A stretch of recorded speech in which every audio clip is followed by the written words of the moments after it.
We are just bringing up Sam Howell. So what about Sam Howell? Like, what do we do with them after this? After we select number 2, bro. To be honest with you, he's still on the rookie deal. I would keep him. I would. I would not get rid of him. I wouldn't. I wouldn't trade him or anything like that. See what he can do. See what he can do in the Cliff Kingsbury offense. I mean, because again, it doesn't matter if you get picked. If they pick a quarterback in the first round, the backup is always going to battle for that first string spot. You feel what I'm saying? So, definitely keep him, bro, and see where it goes. See if cause he's 2 years left on his contract, right? Correct. Yeah. So definitely keep him. Don't let him go. At first, I was saying that. I think a few months back, I said that it might bring a little chaos and stuff like that. But nah, it shouldn't. It shouldn't. But yeah, I would definitely keep him. He's cheap. You know what I mean? Obviously, you already know that he's a decent backup. You know what I mean? So he's gonna be fighting for that starting spot, and I hope he battles it out all the way through. So, what about you? What you think? So, I've always said it. I argue it all the time. Like, people are saying if you pick a quarterback at number 2, then you need to trade Sam Howell. Why? There's no reason. Right. Every team, especially every team that's in it, you need a backup. You know what I'm saying? And excuse me, you need a backup. You need a backup there. And honestly, say we don't even do well. You know what I mean? And everybody's seen what Sam Howell can do. He, like, the first 10 weeks or so, the dude was number 1 in the league in passing yards. So, like, real talk, that's something. And we were conflicted. We were losing, but our quarterback was the one player doing his damn job. You know what I mean? Mm-hmm. And people seen what Sam Howell can do. Scenario time. Before the trade deadline, another a playoff caliber team like a Cleveland Browns needs a quarterback. Their starting quarterback all of a sudden can't play. Sam Howell's value automatically goes all the way up.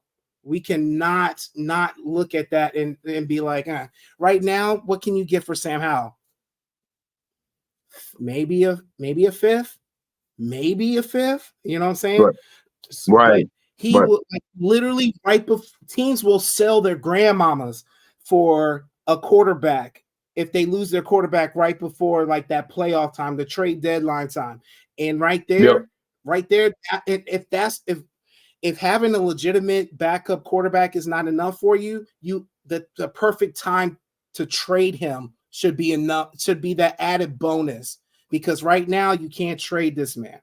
And honestly, I wouldn't even say trade this man this year, but I'm just saying you may think about it when people come crying saying they need a quarterback, because honestly, I can't remember a time that a team did not need a quarterback before playoff time. You know what I'm saying? Before the trade deadline. And it just happens. It's a necessity, and people start looking and people get desperate. So we cannot, and honestly, that's power right there. Literally going from 5th to maybe a day 2 pick. You can't beat that. You cannot beat that. That's right. That's right. Yeah, I agree with you. I think the reason why people are talking about trading him is because you remember we had Carson Wentz and Heineke was on the bench. But when Carson Wentz was messing up, what did you hear in them crowds? Heineke, Heineke. And to be honest with you, it hurts the starting quarterback. Wentz confidence went straight down to the floor. If you're a quarterback and you hear that in the stadium and you know that you're struggling, man, that's tough. So let's say that we did get Drake May or Caleb Williams or Jaden Daniels, one of these guys, and they're struggling. Let's say it looks like they're not doing too good.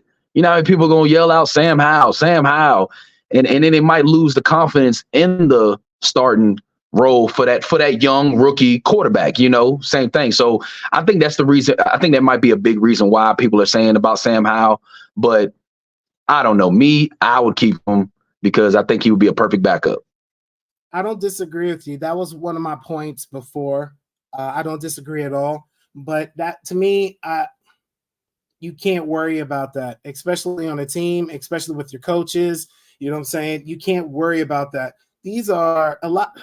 I'll tell you the truth. We have some of the dumbest fans for real. Not talking about all of y'all. No, I'm not talking about all of y'all. But some of y'all. Some of y'all don't know what the hell you're talking about. Okay. So honestly, like you screaming out Heineke. Is Heineke starting yet? Yeah, exactly. So what are you talking about? What are we talking about right now? Okay. I've always said I've never liked Heineke. I never did. I never liked how he played. Go back to a few shows, man. Go back a few years. Every time everyone's talking about Heineke throwing Heineke in, I was always just like, that man can't play. He can't see over the line. He just throws the ball up and says, "Fuck it, Terry's down there." Like he like literally, that's how the boy plays. Literally, that's how the boy plays, and it blows my mind. Like he's the lucky some bitch that I've ever seen. Luckiest some bitch I've ever seen, man. So I can't get with it. I can't get with it. So to me, I've never been a Heineke fan, and I do agree with what you're saying. It's like our team always our fans always go when like we always lose confidence in our starters, and to me, it's just and some of them just don't understand that having this backup is a necessity in every on every team.